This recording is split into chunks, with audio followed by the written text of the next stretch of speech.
আসসালামাইকুম রহমতুল্লাহ। দর্শক বন্ধুরা, এই যে ডিমের খোসা খাচ্ছে, এই যে ডিমের খোসা খাচ্ছে, এই যে ডিমের খোসা কেবল ভাঙলাম ডিমের খোসা।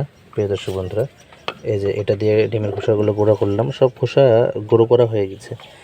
এই ডিমের খোসাগুলো এখন আমি আপাতত রাখবো কোথায় জানেন? এই ডিমের খোসাগুলো রাখবো একটি ভিতরে, একটি বয়ামের ভিতরে বা একটি পলিথিনের ভিতরে। এই ডিমের খোসাগুলো পলিথিনের ভিতরে এর জন্য রাখবো, কারণ এগুলো তো একদিনে খাবে না। তারা 2 দিন পর পর তাদের ডিমের খোসা দেওয়া হয়। তাদের 2 দিন পর পর ডিমের খোসা দেওয়া হবে, এর জন্য 2 দিন পর পর পলিথিন থেকে তাদেরকে বের করে দিয়ে দেবো।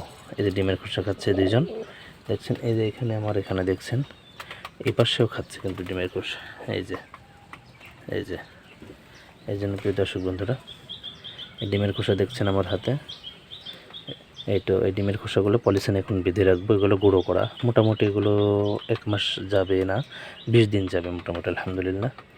তো 20 দিনের মতন আমার আর কোনো চিন্তা নেই। এখন গুঁড়ো করে ধুয়ে দিলাম ডিমের খোসাগুলো। এই ডিমের খোসাগুলো আপনারা খাওয়াবেন, যারা ডিমের খোসা খাওয়াতে ইচ্ছুক খাওয়াবেন, ক্যালসিয়াম বৃদ্ধির জন্য। ডিমের খোসা 2 দিন পর পর বা 1 দিন পর পর দিবেন, প্রতিদিন দিবেন না, নয়তো তাদের হজম শক্তি কমে যাবে, সমস্যা হবে বা অসুখ হবে তাদের। এর জন্য আর কি। চলুন প্রিয় দর্শক বন্ধুরা, এ পর্যন্ত ভিডিওটি ছিল। শেয়ার করে ছড়িয়ে দিবেন চারিদিকে। ভালো লাগলে শেয়ার করে দিবেন, কমেন্ট করে জানাবেন কীভাবে কবুতরকে খাওয়ান।